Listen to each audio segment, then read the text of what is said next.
So 2021 may have generally sucked about as many testies as 2020 did before it, but at least it also served up a pretty impressive selection of new smartphones. Yes, I know I am trying really hard to look on the positive side here, and yes, I'm also aware that I'm probably failing quite epically. But all the same, it was a pretty solid crop this year, from those fresh Pixel 6 flagships to a whole heap of brilliant budget blowers. Almost enough shiny stuff to distract us all from the fact that COVID-19 is still bollocksing up our lives at every turn like some kind of never going away plaguey thing. But what about 2022? Which spangly smartphones can we rely on to attract our attention away from the fact that just going on holiday is still even more confusing than sitting a master's exam in quantum theory? Well, here's the full skinny on a whole heap of new smartphones you can expect to be pumped out by the likes of Samsung, Sony, Google, Oppo, Xiaomi, loads of others. All hitting from January 2022 onwards. And for more on the latest and greatest tech, please do subscribe and ding that notifications bell. Cheers!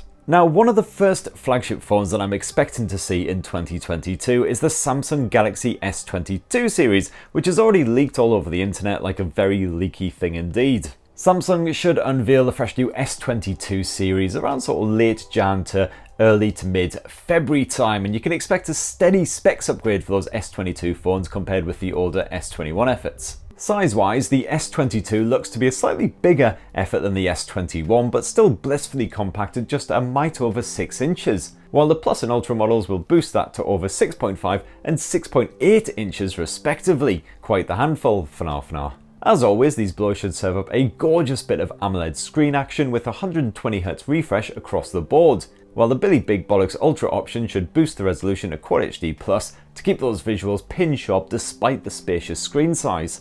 Media Shop should also be boosted with a stereo speaker setup, although don't expect the headphone jack to make an appearance on any of the S22 models. As for performance, well, you can expect power to be provided by the fresh new Qualcomm Snapdragon 8 Gen 1 chipset, at least if you live over in the States. Us Brits will probably be lumbered with another Exynos platform instead. And of course, yes, it would be incredibly unfair to just dismiss the Exynos 2200 without even giving it a shot. But let's face it, after lots of big promises from Samsung on the Exynos 2100, it turned out to be not that great. As for the battery, well, internet leaks would have us believe that the S22 will use a 3700 mAh cell, boosted to a 4500 mAh in the S22 Plus and 5000 mAh in the S22 Ultra. However, that smells a wee bit like bull manure, because it would mean that the standard Galaxy S22, despite growing in size compared with the older S21, has got a smaller battery. And let's face it, as the battery life of the standard S21, at least the Exynos model,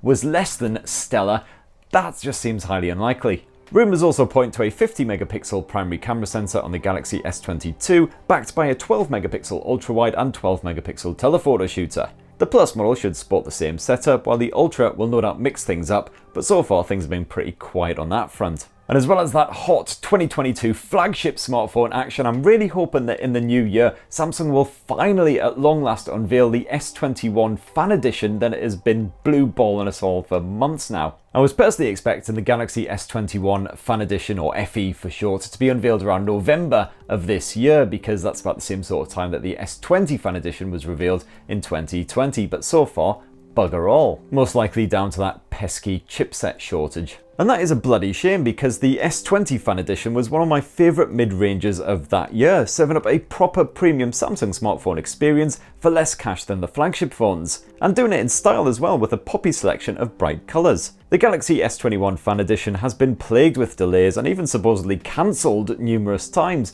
but recent leaks seem to suggest that it is still alive and kicking. This time the colour selection is a bit more subdued, while the 6.4-inch screen is once again a Full HD Plus AMOLED effort. As for grunt, well, that's supplied by either Samsung's Exynos 2100 chipset, as found in the standard S21, or Qualcomm's Snapdragon 888. The actual chipset that you end up with could depend on which model you go for. So for instance, the S20 Fan Edition came in a standard 4G LTE model and a 5G model, and the 5G had that Snapdragon. Otherwise, like the flagships, it could depend on which region you live in. I'm just really hoping that we do get a Snapdragon option here in Blighty, despite the overheating issues that the Snapdragon 888 has suffered from over the course of the past year, because as previously discussed, that Exynos chipset was about as impressive as a fart in a hurricane. A 32 megapixel main camera sensor is joined by a 12 megapixel ultra-wide angle shooter and an 8 megapixel telephoto or telemacro lens, and rounding off those leaked specs is a 4370 mAh battery. And you can expect that mofo to cost around €650 or 600 British pounds if Samsung ever bothers to release it.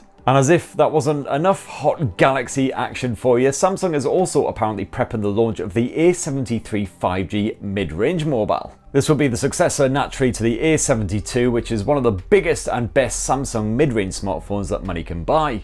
These snazzy renders here show a familiar design housing a 6.7-inch AMOLED screen with Full HD Plus resolution and 120Hz refresh, although there's no bloody headphone jack on the thing, which is more arse than a Nicki Minaj Anaconda video. Various internet rumours reckon the Galaxy A73 5G will serve up a 108MP primary camera sensor and a 5000 mAh battery, and it's safe to say that there's a 5G modem stuffed in there too. Although we don't know which actual chipset will be powering proceedings just yet, you can bet your bottom dollar it'll probably be a Snapdragon 700 series though. We'll have to wait until it is officially unveiled, which should happen around January-February time 2022. Could be as early as CES right at the start of January, or around sort of MWC time towards the middle to the end of February. Next up, Sony and the Xperia 1 Mark III may not have been quite the evolution that I hoped for this year, but here's hoping that in 2022 we get an Xperia 1 Mark IV that absolutely blows our bollocks off. If you're a gentleman, that is. Otherwise, an Xperia 1 Mark IV that explodes your lady bits. Because the Mark IV is unlikely to be unveiled before February or probably even sort of more like March or April time, but we've already had some rumblings of what to expect. There's no doubt you'll get Sony's usual highlights, which you won't find on other flagships, luxuries like a headphone jack and expandable storage, alongside that impeccable media experience with a crisp 21:9 cinematic display and stereo speaker setup. Performance will be proper premium thanks to Qualcomm's Snapdragon 8 Gen 1 chipset, and gamers have a wealth of impressive and original features to get the most out of their favourite online murder sim. But what's actually going to be new for the Xperia 1 Mark IV beyond that bump in processor tech? Well, the camera is likely to see a serious upgrade too. Rumours say that the primary sensor will no longer be a Samsung effort, but finally a bit of Sony's own tech, in this case a 48 or 50MP shooter. And we may also get a megapixel boost for the ultra-wide angle and telephoto lenses too. Of course, the Xperia 1 Mark IV is still likely to have a strong emphasis on manual camera controls via that Photo Pro app, same as the Mark III generation. And while the Xperia 1 Mark IV is likely to launch around springtime next year, you can bet your arse that you'll probably have to wait a good few extra months before the phone actually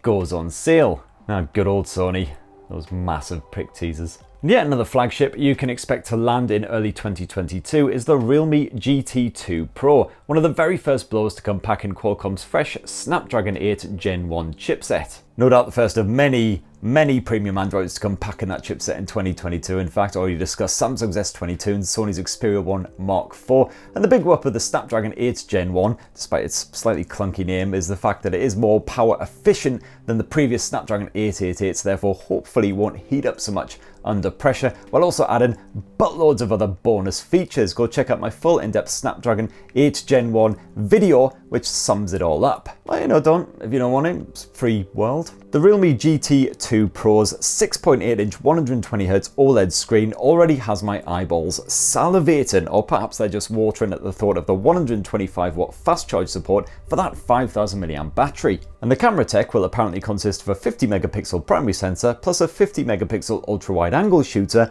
and most likely a bloody macro lens, because why not? All arranged right across the arse in a similar fashion to the Pixel 6. As for the cost, well, you can expect the Realme GT2 Pro to come in at a slightly eye-watering $800 US, so probably around 750 to 800 Great British pounds as well. So it's going to be just as pricey as the likes of that Samsung Galaxy S22. And hopefully it'll also have the chutzpah to back up that premium price tag, and certainly from the leaks and rumours so far, it seems like it will. Another Chinese flagship you can expect to see early in 2022 is the Xiaomi 12, the successor to this here Mi 11, and big rival to the Realme GT2 Pro, packing that very same Snapdragon 8 Gen 1, surprise surprise. And when I say big rival, I mean it in a very literal sense. Apparently the Xiaomi 12 is estimated to come in at around 6.8 to 6.9 inches in size. And that display is possibly a 2K LTPO panel topping off at 120Hz, so you can expect super smooth, natural looking visuals. As for the Xiaomi 12's battery tech, well, this should support the same 120 watt hypercharge technology as the Mi 11T to refill in just 10 to 15 minutes, while there's also talk of a triple 50 megapixel camera sensor setup, including ultra-wide angle and telephoto shooters. You're bound to see a smaller version, thankfully, of the Xiaomi 12 as well if you want something a little bit more compact. It'll probably come in the form of a light model, so some of the specs will probably be pared back too. You could also expect a possibly even larger ultra model if you've got the money and the willingness to have a stupidly huge smartphone packed inside of your bag or pocket. Now, Oppo is another manufacturer who sure can spaff out a fantastic premium smartphone on demand, so hopefully the upcoming Find X4 Pro will go in swinging on the Xiaomi 12, the Sony S22 and all the rest. Oppo's current flagship, the Find X3 Pro, wasn't much of an evolution over the previous year's Find X2 Pro, but to be fair, that phone was so close to perfection, it's no wonder that improvement proved to be somewhat difficult. And so the Oppo Find X4 Pro may be much the same, just a general specs bump, of course packing in that Snapdragon 8 Gen 1 chipset again. Samsung is said to be taking care of the Find X3 Pro's 6.78-inch AMOLED LTPO display with HDR10 Plus smarts and a fully dynamic refresh rate scaling from a measly 1Hz to save on battery power, all the way up to 120Hz for creamy smooth visuals. And apparently that battery capacity should be boosted from 4,500 mAh to a more competitive 5,000 mAh. And that should include even faster charging speeds, as well as talk of 80 watt wide and 50 watt wireless, although Oppo may also implement 125 watt wide charging to compete with that Xiaomi blower. So far, there's not much concrete news on the Find X4 Pro's camera tech, but this is usually a highlight of Oppo's premium blowers, so I'm expecting big things. And speaking of big things, I'm also expecting the Oppo Find X4 Pro to come rocking a Godzilla-sized price tag to rival the likes of Apple, Samsung and Sony. So better get saving now or selling body organs at the very least to avoid disappointment come 2022. Now, one upcoming phone that has already leaked to buggery recently is the OnePlus 10 Pro, a bit of a beast at 6.7 inches with a rather distinctive camera chassis. Now, specs-wise, the OnePlus 10 Pro sounds very similar on paper to the OnePlus 9 Pro if these leaks are to be believed. So a Quad HD Plus display with 120Hz refresh,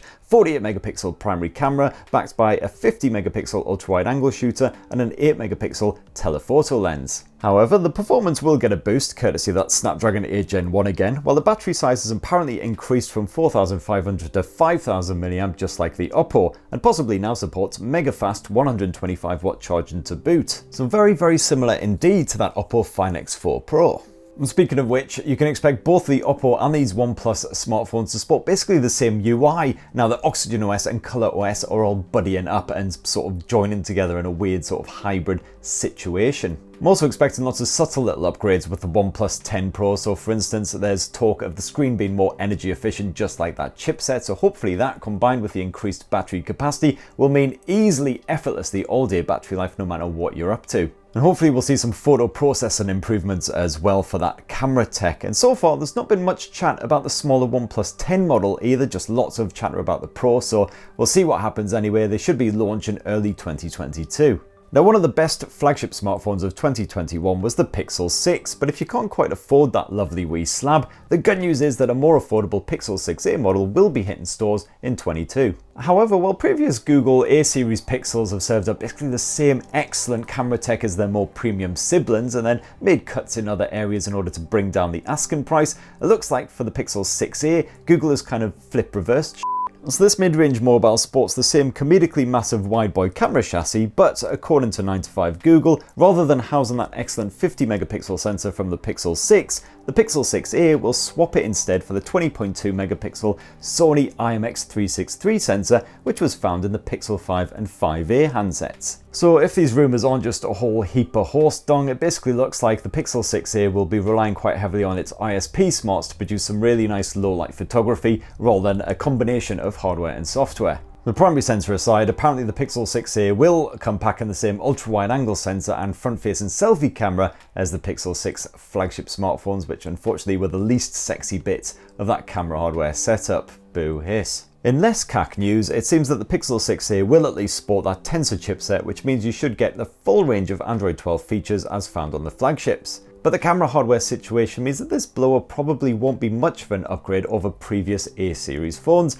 especially as it seems like Google has scrapped the headphone jack if these renders are accurate. But of course, yes, this could all turn out to be a huge heap of bollocks, because brace yourself kiddies, the internet does sometimes lie to us. We'll just have to wait until Google finally whips out the Pixel 6a, which probably won't be until about the midway point of 2022, to find out. And of course, another smartphone that was teased incessantly in 2021 was a Google foldable phone, much like the Samsung Galaxy Fold. Of course, never emerged, not even towards the end of the year as expected. But there is still talk of it being a thing that's going to happen at some point, so maybe 2022 will be the big year for that, as well as, of course, a Pixel Watch. And another smartphone I'm really interested to find out the progress on is the BlackBerry branded blower, which Onward Mobility promised would be in our midst by Christmas 2021. So far, all you can do is sign up for the catchily entitled pre-commitment program to be the first to learn whether it's actually ever going to happen. So I've of course signed up for that, so stay tuned for news on that in 2022, potentially. But anyway, that's my own personal list of all the phones I'm really looking forward to